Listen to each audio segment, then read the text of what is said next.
somebody mentioned before, gentlemen over here, about people don't even want to talk anymore.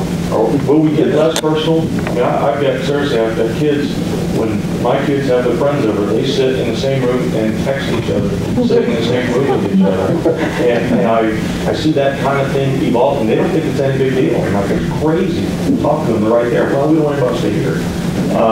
So you see it becoming less personal, less discussion, much more technology. I mean, I hate to hear it. I got to be talking to people. I got to see their emotions. I got to see their interaction. I got to feed off of what they say, and I can't do that in writing. I think it's I think it's trying to go that way. I think it may continue to go that way, but I do see somewhat of a retract. I think that it's going to get to a point where people finally realize they're losing what you're talking about. I think one big part that I think is a good example is conference calls over the phone.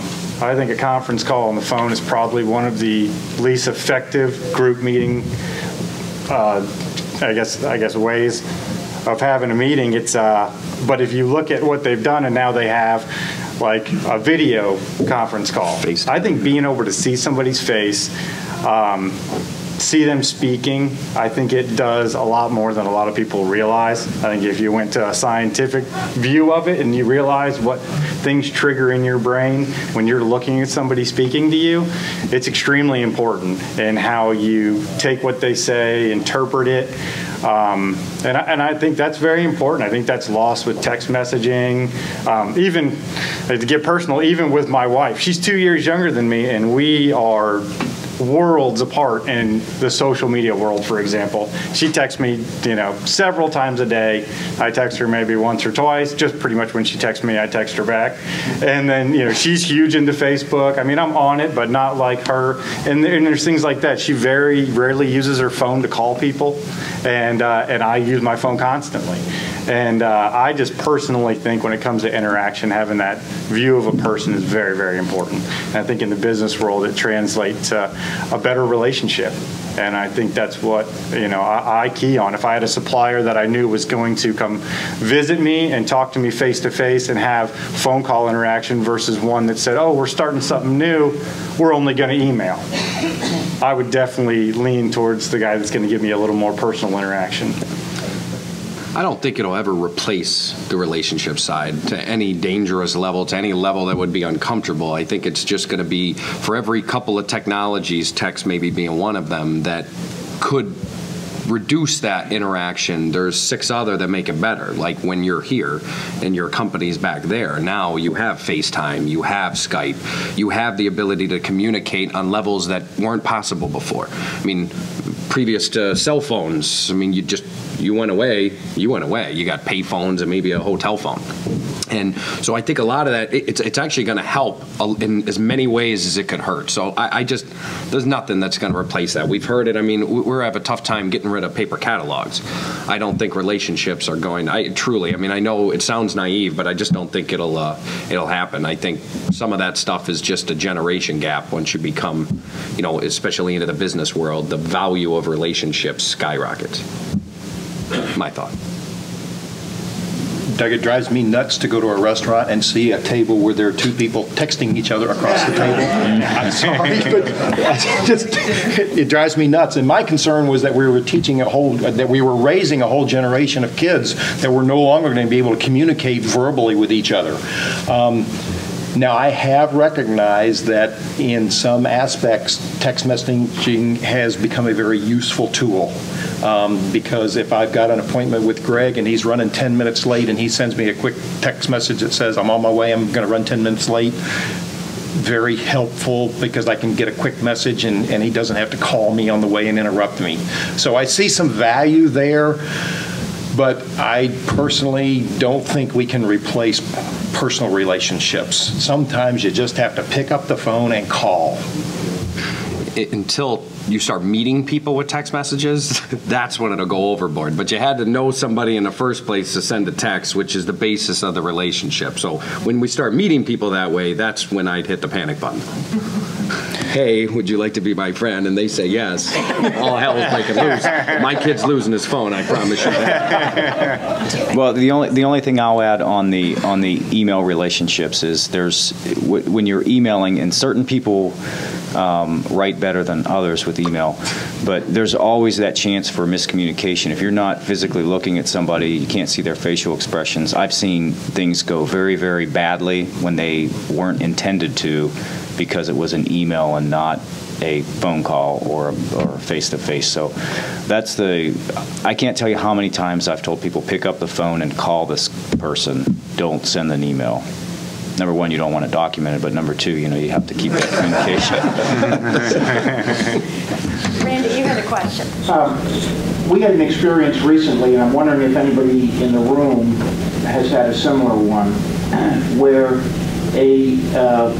a brand name company contacted us via email to open up an account because they had to place an order where it happened to be some Allen Bradley PLC components. And it was probably about $12,000 worth of material. My inside sales staff did their due diligence. They received credit. They sent a credit application.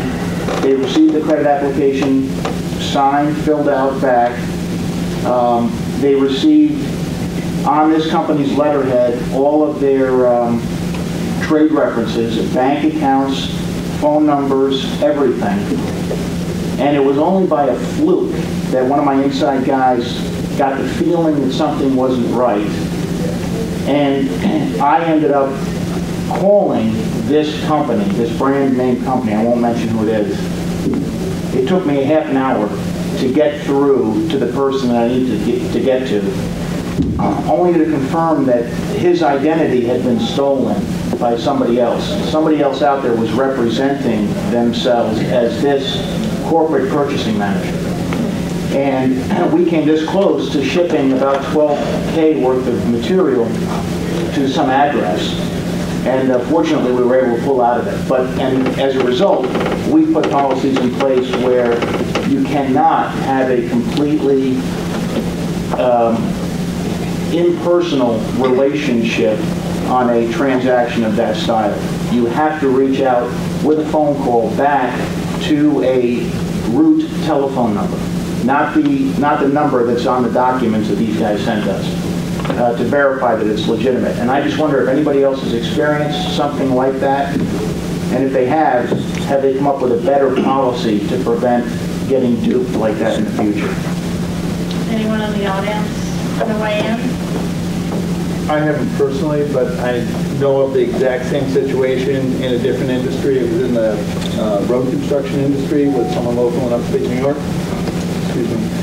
And just the word of warning, and this type of stuff does happen. The unfortunate thing, and I don't know what your ultimate resolution was other than the policy, but far too often people are embarrassed. They want it to go away. They just and say, we're not going to do this anymore. This is definitely an FBI situation. You need to call the authorities, and most people don't even think to do that because they look at it as just someone trying to trick you. Many people don't even consider it a crime, and I'm talking more on the personal side of things where you can see people getting these things. But there is a full division of the FBI that does handle digital crimes, cyber crimes, and they definitely need to be reported. And we did contact the authorities, and for a $12,000 instance, they said, thanks for the info, we'll put it on our staff. These guys are they are so understaffed that they're only going after things in the 6 digits, probably $250,000 and higher. The fact it could be the people that hit you could be the same people hitting these people in upstate New York. Every piece of information helps these people out. So don't ignore it and just say it's not worth it. And I think, my own opinion, they usually pretend to be recognizable companies because that information is so easy. Those bank references and all of that data is out there. If they can find it, they'll put it into their portfolio of pretending to be this person. So I think a smaller customer, it's less apt to happen. one of the things I want to, NAD does have a fraud alert system, and if you do run across a fraud situation and report it, and sometimes it's dispensed so that other people around the country can know, other distributors, other manufacturers can know about it. So don't pass up that opportunity to use the fraud alert system through NAD. Good idea, didn't know it existed. Yeah. Yes. This is a question for the contractor side. I'm wondering how willing you are to utilize technology if you can be convinced that it actually improves the efficiency of your trading relationships. Meaning, if you see the majority of the benefit is going to your distributor partner, are you still willing to adopt new technology that, in the big picture, makes the channel more efficient? I am, as long as it's a win-win situation for both of us. And I'll give you an example that comes to mind right offhand. When the distributors started asking if we wanted to receive invoices by email, signed up with everybody immediately. First off, it saves them a stamp, which was 34 cents back then, and I don't even know what it is now. We get it instantly; they get it to us instantly. It just streamlined the whole process. So not only was it a benefit to them, it was a great benefit to us. Yeah, I agree definitely. I think it's something that I actually have trouble trying to implement things like that, and I think it's very important. Like I said, the hardest part for me is getting people to accept it in my business. And like I said, a little bit of training, or a little bit of a personal interaction with the people that will utilize it, and a little patience. And I think it's something that people will accept. One of the thoughts that I had is that there's, within the supply chain, there's a lot of rework that happens. You talk about creating POs and then getting them to the distributor. And so, in effect, you haven't talked much about your back-end systems, but you're having to enter that order and create it. Somebody's doing that key punching, somebody's doing the work. And then it goes to however you get it to your distributor, and they have to redo that very same process. There's a lot of inefficiency there, a lot of room for errors. And there are some emerging technologies where you can do it one time and it can flow all the way through the channel.